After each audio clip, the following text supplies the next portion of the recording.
শায়েখে চরমোনাইয়ের mayor হওয়ার কি দরকার রে? শায়েখে চরমোনাইয়ের মেয়র হওয়ার কি দরকার রে বেটা? শায়েখে চরমোনাই এই দেশের বাদশা, শায়েখে চরমোনাই এই দেশের রাজা। শায়েখে চরমোনাই সারা জীবন যেভাবে চলে আসতেছে এবং মৃত্যু পর্যন্ত চলবেন, সেইভাবে এই দেশের রাজা বাদশাও চলার মতো সক্ষমতা রাখে না। রাজা বাদশাও তাদের জিন্দেগি, তাদের জীবনযাপন রাজা বাদশাও পায় না বেটা। অতএব শায়েখে চরমোনাই মেয়র না হলে কিছুই হবে না, শায়েখে চরমোনাই এমপি না হলে কিছুই হবে না। কারণ শায়েখে চরমোনাই রাজনীতি করে আল্লাহর জন্য। ক্ষমতা দিলে আল্লাহই দিবে, ক্ষমতা নিলে আল্লাহই নিবে বেটা। তোরা কে ক্ষমতা দেওয়ার বেটা? তোদের আদালতের রায়ের কি যায় আসে? তোদের আদালতের রায়ের কোনো প্রয়োজন নেই আমাদের। তোদের রায় তোরা ধুয়ে খা, তোদের রায় আমাদের প্রয়োজন নাই। শায়েখে চরমোনাই বরিশালের মেয়র হবে না, প্রয়োজন নাই শায়েখে চরমোনাই বরিশালের মেয়র হওয়ার। আজকে শায়েখে চরমোনাইকে মেয়র ঘোষণা না করায় যারা কষ্ট পেয়েছেন, যারা বিভিন্নভাবে ক্ষোভ প্রকাশ করতেছেন, তাদেরকে বলবো ভাই, ক্ষোভ প্রকাশ করার কোনো কারণ নাই। এই সরকারে আওয়ামী লীগের কিছু দোসররা এখনও রয়ে গেছে। তারা চাচ্ছে কিভাবে ওলামায়ে কেরাম এবং আলেম ওলামা, দাড়িওয়ালা টুপিওয়ালাদেরকে এই সরকারের বিরুদ্ধে মাঠে নামিয়ে এই সরকারের পতন ঘটানো যায়। এই সরকার কিন্তু টিকে আছে এই আলেম ওলামা, দাড়িওয়ালা টুপিওয়ালা, দিনমজুর, গরিব মানুষের ভালোবাসা এবং দয়ায়, গরিব মানুষের চাওয়ায় এই সরকার টিকে আছে। কোনো রাজনৈতিক দলের চাওয়ায় এই সরকার টিকে নাই। অতএব আমি সকল দাড়িওয়ালা টুপিওয়ালা চরমোনাওয়ালা ভাইদেরকে, সারা বাংলাদেশের সমস্ত আলেম ওলামাকে আমি অনুরোধ করতেছি, আহ্বান করতেছি, আপনারা এই ঘাপটি মেরে থাকা আওয়ামী লীগের দোসরদের ফাঁদে আপনারা পা না দিয়ে, আরে বেটা শায়েখে চরমোনাইয়ের মেয়র হওয়ার কি দরকার রে? শায়েখে চরমোনাইয়ের মেয়র হওয়ার কি দরকার রে বেটা? শায়েখে চরমোনাই এই দেশের বাদশা, শায়েখে চরমোনাই এই দেশের রাজা। শায়েখে চরমোনাই সারা জীবন যেভাবে চলে আসতেছে এবং মৃত্যু পর্যন্ত চলবেন, সেইভাবে এই দেশের রাজা বাদশাও চলার মতো সক্ষমতা রাখে না।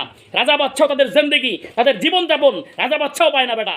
অতএব শায়েখে চরমোনাই মেয়র না হলে কিছুই হবে না, শায়েখে চরমোনাই এমপি না হলে কিছুই হবে না। কারণ শায়েখে চরমোনাই রাজনীতি করে আল্লাহর জন্য। ক্ষমতা দিলে আল্লাহই দিবে, ক্ষমতা নিলে আল্লাহই নিবে বেটা। তোরা কে ক্ষমতা দেওয়ার বেটা? তোদের আদালতের রায়ের কি যায় আসে? তোদের আদালতের রায়ের কোনো প্রয়োজন নেই আমাদের। তোদের রায় তোরা ধুয়ে খা, তোদের রায় আমাদের প্রয়োজন নাই। শায়েখে চরমোনাই বরিশালের মেয়র হবে না, প্রয়োজন নাই শায়েখে চরমোনাই বরিশালের মেয়র হওয়ার।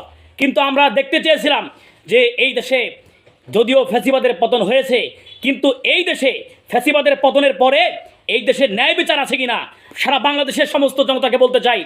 আপনারা দেখেন, আপনারা এই ডাক্তার ইউনূসকে 5 বছর না, আমরা সারা জীবন চাই ইনশাআল্লাহ। ডাক্তার ইউনূসকে সারা জীবন চাই। যারা ঘাপটি মেরে থাকা ওই ওৎপাতা আওয়ামী লীগের দোসররা চেষ্টা করতেছে ডাক্তার ইউনূসকে সরানোর, আমরা চেষ্টা করবো ডাক্তার ইউনূসকে সারা জীবন রাখার। এই দেশে শুধু সরকার পতন হওয়ার আন্দোলন হয়েছে, কিন্তু আমরা আন্দোলনে নামবো ডাক্তার ইউনূসকে কীভাবে ক্ষমতায় রাখা যায়, ক্ষমতায় সরকারকে রাখার জন্য আমরা আন্দোলন করব ইনশাআল্লাহ। অতএব সমস্ত তাওহীদি জনতাকে, দাড়িওয়ালা টুপিওয়ালা এবং খেটে খাওয়া দিনমজুর সমস্ত ভাই বোনদেরকে বিনীত অনুরোধ করছি, মেহরবানি করে সরকারের এই ঘাপটি মেরে থাকা আওয়ামী লীগের দোসরদের ফাঁদে পা না দিয়ে, আমরা যেভাবে ওলামায়ে কেরাম, আমাদের বড়রা যেভাবে আমাদের ডাক্তার ইউনূসকে সহযোগিতা করে আসতেছেন, ঠিক একইভাবে আপনারা সহযোগিতা করে যান। আমরা আপনাদের সাথে আছি, আমরা আপনাদের পাশে আছি। কিন্তু ডাক্তার ইউনূস ছাড়া এই দেশের কোনো কথা হবে না। শুধু ডাক্তার ইউনূস চলবে। কোনো নির্বাচন দেন, সকাল বিকাল জিকির, এগুলা চলবে না ইনশাআল্লাহ। ডাক্তার ইউনূস আছে, ডাক্তার ইউনূস থাকবে ইনশাআল্লাহ। অতএব এই দেশে যে যা কিছুই করেন আর ওলামায়ে কেরামদেরকে ফাঁদে ফেলতে পারবেন না। ওলামায়ে কেরাম সব কিছু বোঝে ভাই, সব কিছু বের হয়ে গেল, থলের বিড়াল বের হয়ে গেল সব। আপনারা যা ভাবতেছেন ওলামায়ে কেরাম এত পাগল না রে ভাই, ওলামায়ে কেরাম এত পাগল না। আরও কিছু করেন, কিন্তু দেখবেন এই দেশের মানুষ ডাক্তার ইউনূসের বিরুদ্ধে নামবে না।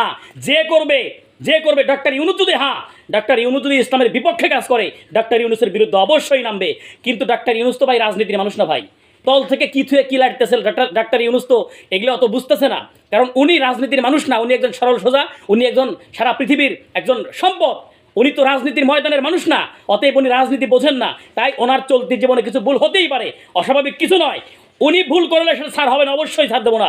কিন্তু ওনার সরকারে থাকা, ঘাপটি মেরে থাকা আওয়ামী লীগের দোসররা ভুল করলে আমরা শুধু তার বিরুদ্ধেই পদক্ষেপ নেব, ডাক্তার ইউনূসের বিরুদ্ধে পদক্ষেপ নেব না ইনশাআল্লাহ। ইনকিলাব জিন্দাবাদ।